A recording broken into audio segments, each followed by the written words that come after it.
या मंदिराला एंट्रन्स आत नाही आणि आतनं मंदिरामध्ये यायची जी जागा आहे ती एक मजला उतरून जायला लागते, म्हणजे तळघरात यायची वाट.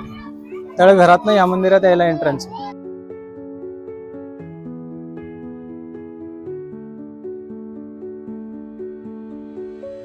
सिंहगडच्या घेऱ्यामध्येच रांजे म्हणून गाव आहे, पुण्यापासून साधारण 20-25 किलोमीटर लांब असेल.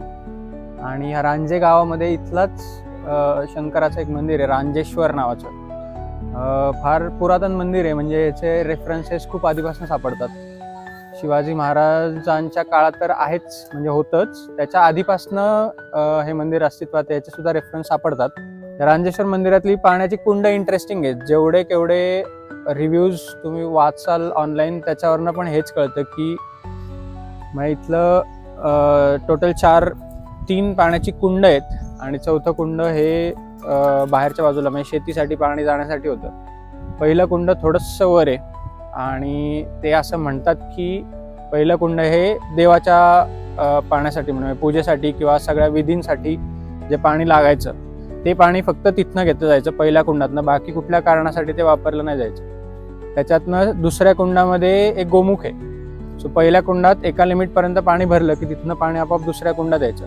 दुसऱ्या कुंडातलं पाणी हे इथे येणाऱ्या भाविकांना त्यांचे हातपाय धुण्यासाठी, मंदिरात जायच्या आधी हातपाय धुवायची प्रथा आहे आपल्याकडे, तर त्याच्यासाठी म्हणून हे दुसऱ्या कुंडातलं पाणी वापरलं जायचं. दुसऱ्या कुंडातनं तिसऱ्या कुंडामध्ये यायला एक फक्त चॅनल आहे, गोमुख नाही आहे, फक्त चॅनल आहे. तर त्या चॅनलमधनं तिसऱ्या कुंडात पाणी जायचं आणि ते पाणी इतर वापरासाठी, म्हणजे बाकी सगळ्याच वापरांसाठी, कपडे धुण्यापासून बाकी सगळ्याच वापरांसाठी.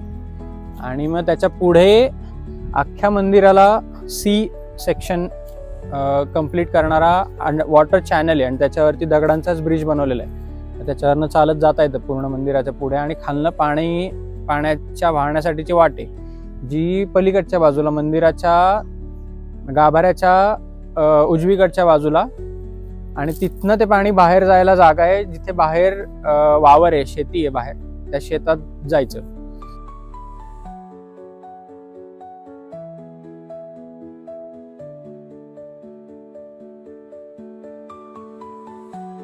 चांगल्या कंडिशनमध्ये मेंटेन केलेलं आहे गावकऱ्यांनी आणि स्वच्छता सुद्धा भरपूर ठेवलेली आहे. तर बघण्यासारखं मंदिर आहे, सुंदर.